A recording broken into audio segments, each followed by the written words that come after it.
ଏବେ ଅନୁଭବ କରିହେଉଛି ଟାଙ୍ଗୀ ବର୍ଚ୍ଚଣା ଅଞ୍ଚଳର ଯୁବକ ମାନେ ଏମାନଙ୍କ ଦେହରେ ଅନ୍ୟାୟ ବିରୁଦ୍ଧରେ ଲଢ଼ିବାର ରକ୍ତ ଅଛି। ଏମାନେ ଲଢ଼େଇ କରିପାରିବେ ଅନ୍ୟାୟ ବିରୁଦ୍ଧରେ। ଆପଣମାନେ ସବୁ ଯେଉଁମାନେ ସିନିୟର ଲୋକ ମନେ ଥିବ, ପ୍ଲାଣ୍ଟ ଯେତେବେଳେ ଆରମ୍ଭ ହେଲା ପ୍ଲାଣ୍ଟକୁ ଆମେ ତୀବ୍ର ଭାବେ ବିରୋଧ କରୁଥିଲୁ। ପ୍ଲାଣ୍ଟ ହେଇପାରୁନଥିଲା। ସେତେବେଳର ଜିଲ୍ଲାପାଳ ଯେ ସେ ଆମ ଅଞ୍ଚଳର ବୁଦ୍ଧିଜୀବୀ ରାଜୁବାବୁ ମରିଗଲେଣି, ଗୌରାନା ମରିଗଲେଣି, ସବୁ ବୁଦ୍ଧିଜୀବୀ ମାନଙ୍କୁ ଡାକି ଆମକୁ ବସେଇଥିଲେ। ସେତେବେଳେ ସେ କହିଥିଲେ ଏଠି ଇଣ୍ଡଷ୍ଟ୍ରି ହେଲେ ଲୋକଙ୍କୁ ଚାକିରି ମିଳିବ, ବ୍ୟବସାୟ ସୃଷ୍ଟି ହେବ, ସାଧାରଣ ଲୋକଙ୍କର ଅର୍ଥନୈତିକ ଅଭିବୃଦ୍ଧି ହେବ। ପ୍ଲାଣ୍ଟ ପ୍ରତିଷ୍ଠା କରାଗଲା। ଯେତେବେଳେ ନିଯୁକ୍ତି କଥା ଆସିଲା ସେତେବେଳେ ନିଯୁକ୍ତି ସଂକୁଚିତ ହୋଇଗଲା। କଣ ହେଲା ନା ନାଇଁ ଆମେ 200 ପିଲା ରଖିବୁ ଆଉ ଅଧିକା ରଖିବୁନି। ତାପରେ ଯେତେବେଳେ ମ୍ୟାନେଜମେଣ୍ଟ ଉପରେ ଚାପ ସୃଷ୍ଟି ହେଲା ସେତେବେଳେ ଯିଏ ୟୁନିଟ୍ ହେଡ୍ ଥିଲେ, ଧନ୍ୟବାଦ ଦେବା କଥା ତାଙ୍କୁ। ଜଣେ ଅଣଓଡ଼ିଆ ଲୋକ ହେଲେ ବି ସେ ଜଣେ ନମସ୍ୟ ଲୋକ। ପାଣ୍ଡେଜୀ କହିଲେ ଦେଖନ୍ତୁ ଯେତିକି ଲୋକ ଚାକିରି କଲେ ବାକି ଯେତିକି ବେକାର ଯୁବକ ରହିଲେ ଖଣ୍ଡେ ଖଣ୍ଡେ ଟ୍ରକ୍ ବାହାର କରନ୍ତୁ, ତାଙ୍କ ପରିବାର ଦାୟିତ୍ୱ ଚଳେଇବା ଦାୟିତ୍ୱ ଆମର। ପରବର୍ତ୍ତୀ ଅବସ୍ଥାରେ କଣ ହେଲା, ମ୍ୟାନେଜମେଣ୍ଟ ବାରମ୍ବାର ଚେଞ୍ଜ ହେଲା। ସବୁଠୁ ବଡ କଥା ହଉଛି ଗୋଟେ ଇମ୍ୟାଚୁର ଲୋକ ଯେ ବର୍ତ୍ତମାନ ଲଜିଷ୍ଟିକ୍ ଦାୟିତ୍ୱରେ ଅଛି, ଜଣେ ବଙ୍ଗାଳୀ ଲୋକ ଯାହାର ପଇସା ତାଙ୍କର ଜ୍ଞାନ ନାହିଁ ଏ ଅଞ୍ଚଳରେ ପ୍ଲାଣ୍ଟ କେମିତି ସୁରୁଖୁରୁରେ ଚାଲିବ, କାହିଁ ସେ ଅଯୋଗ୍ୟ ଲୋକ ଟିକେ ଏଠି ଡାଲମିଆ କମ୍ପାନୀ ରଖିଛି ମୁଁ ବି ବୁଝିପାରୁନି। ସିଏ ଭାବିଲା ଏଇଟା ମୋ ବାପା କମ୍ପାନୀ, କଲିକତାରେ ଗୋଟିଏ ଲୋକକୁ ଦାୟିତ୍ୱ ଦେଇ ଦେଇଛନ୍ତି, ସେ ସିମେଣ୍ଟ ବହୁଛି, ଏଠି ଆମେ ଜଣେ ଦି ଜଣଙ୍କୁ ଦାୟିତ୍ୱ ଦେବୁ ସିମେଣ୍ଟ ବୋହିବେ। ମନେ ରଖିବା କଥା ମିଷ୍ଟର ଯୋଉ ତାଙ୍କର ସେନଗୁପ୍ତା ନା କଣ ତା ନା, এইটা হচ্ছে টাঙ্গি মাটি, বর্চনা মাটি। এটি মন ইচ্ছা তু কিছু করিপারিবু নাই। মন ইচ্ছা করিବାକୁ চেষ্টা কলে কথা রাস্তায় যেমতি এঠিকার ইটার অবস্থা হয়েছিল তাঠু অধিক দহনীয় অবস্থা তো রহিপারে। বন্ধুগণ, ମୁଁ ଚାହୁଁନି ଗଣ୍ଡଗୋଳ ଅଶାନ୍ତି ସୃଷ୍ଟି ହଉ, କିନ୍ତୁ ବିବେକ ଟିକେ ଥବା ଦରକାର। ଆରେ ତମେ 2 ଲକ୍ଷ 3 ଲକ୍ଷ ଟଙ୍କା ଦରମା ପାଉଛ, ତମ ପିଲା ଛୁଆ ଯାଉଛନ୍ତି, ଆମେ 3 ଟ୍ରିପ୍ରୁ 4 ଟ୍ରିପ୍ 4 ମାସ ହେଲା ସିମେଣ୍ଟ ବୋହି ପାରୁନୁ, ଗାଡ଼ିର ଇନଷ୍ଟଲମେଣ୍ଟ ଦେଇପାରୁନୁ, ଡ୍ରାଇଭର ଦରମା ଦେଇପାରୁନୁ। ତମେ ସେଠି 3 ଲକ୍ଷ ଦରମା ନେଇ ମାଲିକର ବାହାବା ହେବା ପାଇଁ ମୁଁ ଆଜ୍ଞା ଗାଡ଼ି କରିଦେବି ଯିଏ ଦିନ ରାତି ବୋହିବ। ହିସାବ ଦଉଛ ଆମକୁ, ତମେ 60ଟା ଗାଡ଼ି ନେଇଛ, ନେଖିଥିଲ ଆମେ ନବୁ 6 ଚକିଆ, ତା ଭିତରେ ବିରାଟ ବିରାଟ ଲମ୍ବା ଲମ୍ବା ଗାଡ଼ି ପୁରେଇଲ। 300 ଗାଡ଼ି ନେବେ ବୋଲି ସେ ତାଙ୍କ ମନେ ମନେ ସିଦ୍ଧାନ୍ତ କରିସାରିଥିଲେ। ମଝିରେ ସେ ଟ୍ରାନ୍ସପୋର୍ଟର ଭାଇମାନଙ୍କୁ ଧନ୍ୟବାଦ, ସେ ଯାଇ 5-7 ଦିନ ଟିକେ ଟିକେ ଆନ୍ଦୋଳନ କଲେ, କାରଣ ବେପାର ତାଙ୍କ ସାଙ୍ଗରେ କରୁଛନ୍ତି। ସେଇଥିରେ ଟିକେ ବ୍ରେକ୍ ହେଇଗଲା, ନା ଏତ 300ରେ ପହଞ୍ଚେଇଥାନ୍ତା। ବଡ଼ ବଡ଼ ଜାହାଜ ଭଳିଆ ଗାଡ଼ି ନଥିଲେ ମୋ ଭାଇମାନେ ସବୁ ଟ୍ରକ୍ ମାଲିକ, ମୁଁ ହିସାବ ଦେଉଛି ବର୍ତ୍ତମାନ 3 ମାସ ହେଲା 3000 ଟନରୁ ଅଧିକା ସିମେଣ୍ଟ ବୁହା ହଉନି।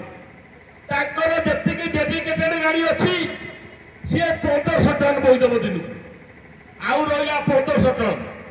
1500 ଟନ୍ରୁ ଯେଉଁମାନେ ଟ୍ରାନ୍ସପୋର୍ଟର ତାର 60% ବୋହିଦେବେ, ଆଉ ରହିବ 100, 200 କି 300 ଟନ୍ ଗାଡ଼ିବାଲାଙ୍କ ପାଇଁ, ଇଣ୍ଡିପେଣ୍ଡେଣ୍ଟ ଗାଡ଼ିବାଲାଙ୍କ ପାଇଁ। 10ଟି ଗାଡ଼ି ଦିନକୁ ଟ୍ରିପ୍ ପାଇବ, ବାକି 400-500 ଗାଡ଼ି ଏମିତି ବୁଲି ବୁଲି ଲାଷ୍ଟକୁ ସମସ୍ତେ ଗାଡ଼ି ବିକିଦେବେ। এইটা হচ্ছে ডালমিয়া কোম্পানির ভিতরি উদ্দেশ্য। এ অঞ্চলর বেকার যুবক বেকার হুঁতু, গরিব হুঁতু, ট্রক বিকতু, তাকে পিলা ছুয়া উপাস রহতু। ମୁଁ ତାଙ୍କୁ ମ୍ୟାନେଜମେଣ୍ଟ ଗୋଟେ ଚେତାବନୀ ଦେବାକୁ ଚାହୁଁଛି। ଜିତିରୁ ଓହର ଏଇଟା କଲିକତା କି ଆବ୍ରାମପୁର ନୁହେଁ, ଏଠି ମୁଣ୍ଡା ସାନ୍ତାଳ ଖାଲି ରହୁନାହାନ୍ତି, ଏଠି ସବୁ ବର୍ଗର ଲୋକ ଅଛନ୍ତି। ତମର କୋଣାଠୁ ଟୋଣା ଯାକେ ଆକୁ ସବୁ ଜଣା ଅଛି ଡାଲମିଆ ସିମେଣ୍ଟର କୋଉଠି କୋଉଠି କଣ ଅଛି। ସେ ବିଷୟରେ ବୁଟୁ ବାବୁ କହୁଥିଲେ, ମୁଁ ଆଲୋଚନା କରିବାକୁ ଚାହୁଁନି।